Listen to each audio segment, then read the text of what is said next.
তো বিশ্বাস করি, কিন্তু হিসাব মিলান এই 40, 50, 60 বছরের জিন্দেগিতে কি করলাম, কি করলাম?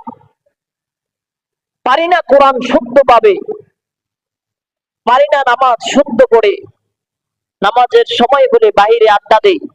আচ্ছা, নামাজ পারি না, ইমাম সাহেবের সাথে তো একটু যেয়া রুকু সেজদা দিতে পারি। কোরআন শরীফটা পারি না, মসজিদে গিয়ে একটু তাকায় থাকি, তাকায় থাকলেও সওয়াব। আর কোরআন শরীফ পড়তে পারলে তো আলহামদুলিল্লাহ, প্রত্যেকটা নেকি, প্রত্যেকটা হরফে 10 নেকি করি, এবং অর্থ জেনে যদি পড়েন আরো সওয়াব বেশি। কিন্তু কি করলাম এই 50-60 বছর জিন্দেগিতে? আল্লাহ বললেন, বান্দা আমি তোমাদেরকে অনর্থক বানাই নাই। আবার আল্লাহ কোরআনে আবার বলে দিয়েছেন, কুল ইয়া ইবাদিয়াল্লাযীনা আসরাফু আলা আনফুসিহিম লা তাকনাতু মির রাহমাতিল্লাহ ইন্নাল্লাহা ইয়াগফিরুয যুনুবা জামিআ ইন্নাহু হুয়াল গফুরুর রহিম। আবার আল্লাহ বলেন, আমার বান্দা যারা নিজেদের নফসের উপরে জুলুম করেছ, আমি আল্লাহ তাআলার রহমত থেকে তোমরা পিছপা হইও না, পিছনে যাও না। কারণ ইন্নাল্লাহা ইয়াগফিরুয যুনুবা জামিআ, নিশ্চয়ই আমি আল্লাহ তাআলা তোমাদের গুনাহকে ক্ষমা করে দিব।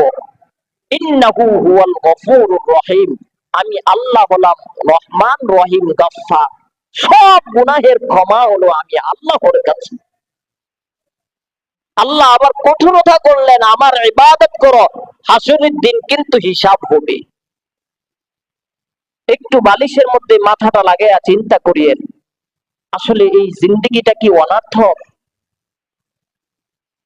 অথচ জুমার দিন আলহামদুলিল্লাহ মসজিদ পড়ে যাচ্ছে আস্তে আস্তে করে, ওয়াক্তিয়া নামাজ পড়ি না। হিসাব কি হবে না?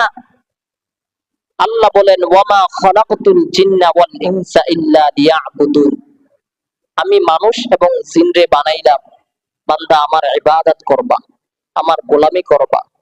রাসূল বলেন, যারা আমি রাসূলের আদর্শ মানবা, আমার সুপারিশ পাবা হাসরের দিন।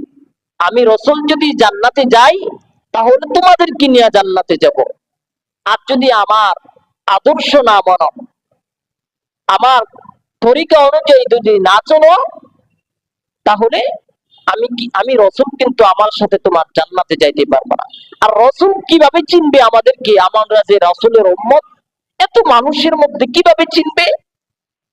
রাসূলের যেই তরিকা, রাসূল বলে গেছেন, আমার আদর্শ হলো দাড়ি, আমার সুন্নত হলো দাড়ি রাখবা, মাথার মধ্যে টুপি দিবা, জামা পরবা, সুন্নতি লিবাস পরবা, খাবারের সময় খাবারের দোয়াটা পড়বা, খাবারের শেষে খাবারের দোয়াটা পড়বা, বাথরুমে যাওয়ার সিস্টেমটা, বাথরুমে যাওয়ার দোয়া পড়বা, বাথরুম থেকে বের হওয়ার দোয়া পড়বা, মসজিদে আসছো মসজিদে দোয়া পড়বা। এইগুলো হলো রাসূলের আদর্শ।